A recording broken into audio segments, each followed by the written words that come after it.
I'll never forget the night my friends and I ventured into that forsaken place, the abandoned hospital on the outskirts of town. It all began as part of a fraternity pledge, a dare to prove our courage. But what we found within those decaying walls was beyond our darkest nightmares.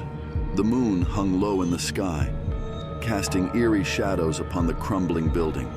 Broken windows gaped like hollow eyes, and the wind whispered secrets we weren't meant to hear.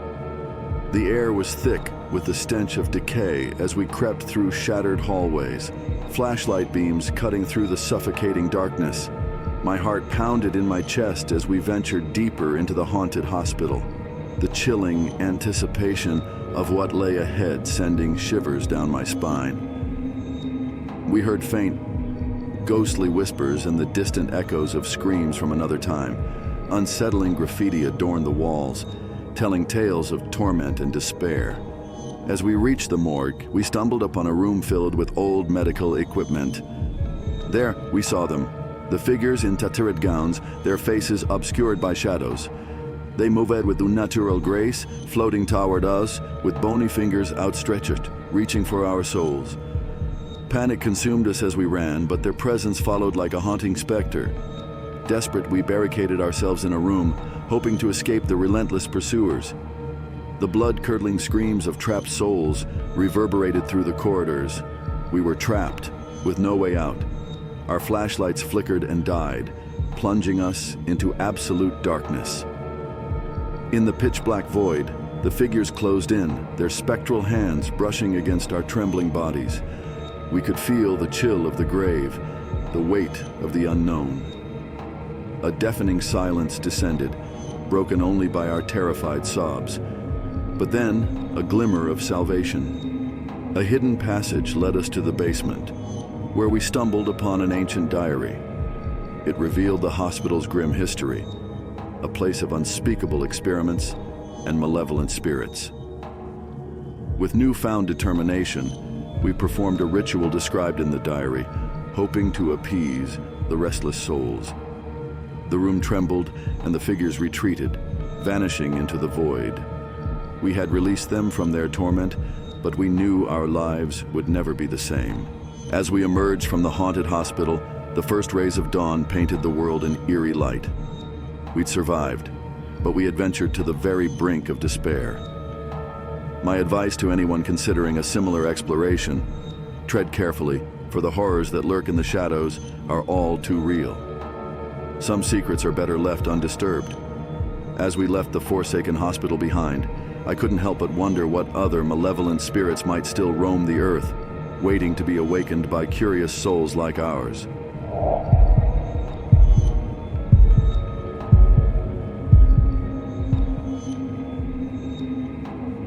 I had always been fascinated by the stories of the old abandoned mansion that loomed ominously on the outskirts of town. Its history was cloaked in mystery, rumors of paranormal activity, and tales of a sinister cult that once called it home. One moonless night, my friend Mike and I decided to unravel the secrets of the mansion. The air grew colder as we approached the decrepit building. The mansion's jagged silhouette sent shivers down our spines, but our curiosity drove us forward. We crept through the creaking gate, our footsteps echoing eerily on the cracked path. Inside, the place was a maze of decaying rooms, their walls adorned with peeling wallpaper. Our flashlight beams danced over discarded furniture, casting grotesque shadows on the walls. A musty, oppressive air pressed upon us, and the silence was deafening. As we explored deeper, we stumbled upon a hidden chamber. The dim light revealed disturbing symbols etched into the floor. Candles flickered in a dark alcove, and whispers seeped from behind a concealed door.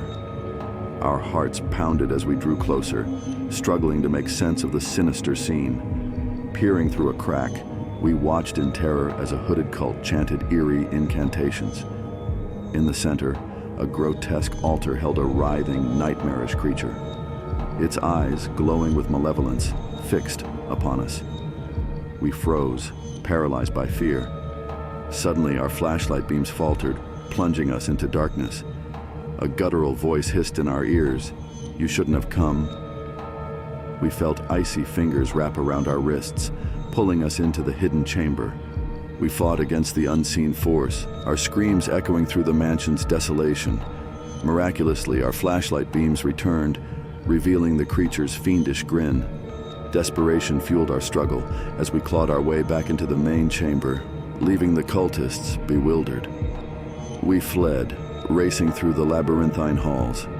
Behind us, the sinister cult pursued, their chilling whispers echoing in our ears. We burst through the mansion's rotting doors, gasping for breath in the moonlit night. But our ordeal wasn't over. The mansion groaned and shuddered, collapsing in on itself in a deafening cacophony.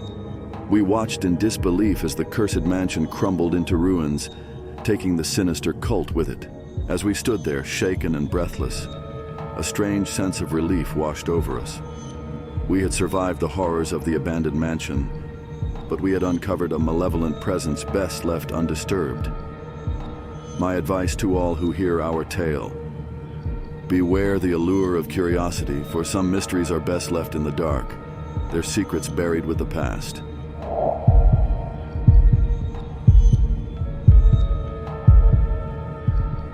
The wind howled through the broken windows of the abandoned hospital, chilling me to the bone.